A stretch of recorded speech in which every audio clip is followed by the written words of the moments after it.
This is Deborah Lockridge. I'm here at TMC at the Marmon Technologies booth where they are showing off a new prototype version of their new trailer called the Fontaine Force. Let's take a look. My name is Al Cox. I'm the Vice President of Sales and Marketing for Fontaine Trailer Company. So this is our new flatbed that we're introducing to the market. First one ever built, prototype. It was in many pieces about a week ago, but it was assembled for the show just for to bring here to generate discussion with customers, to get the voice of customer, to the likes, dislikes, market needs, things of that nature. We have a model now, the Revolution.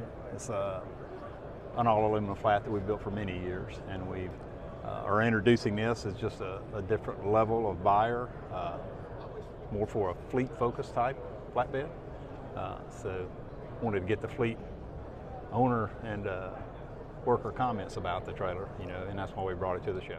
We have, this is a 48-foot 102, of course, and a little bit different construction we've used is it's got a welded beam. The beam is welded, but all the other componentry is fastened on it for, ease of repairability and damage and stuff that occurs out on the road to make it a little bit more affordable and easier to repair, which is a high demand for the fleets. That's what they want to see out of it. So we have a bolt-on side rail, the floor is screwed down, of course, have a bolt-on rear end, have a bolt-on front end, bolt-on winch track. So if you damage the winch track in itself, you don't have to replace the whole side rail if it's not integrated into the side rail itself. So it's got conventional outside pockets, spools and rub rail, unlike our razor rail we have.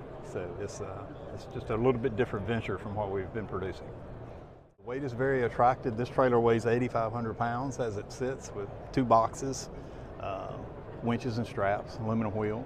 So it hit our weight target of what the fleets need, and they like the look of it. It's a very clean construction. Not sure what our eventual production model will look like. We plan to launch it in January of next year. So I'm sure we'll tweak it a little bit and maybe change a few things, along the way.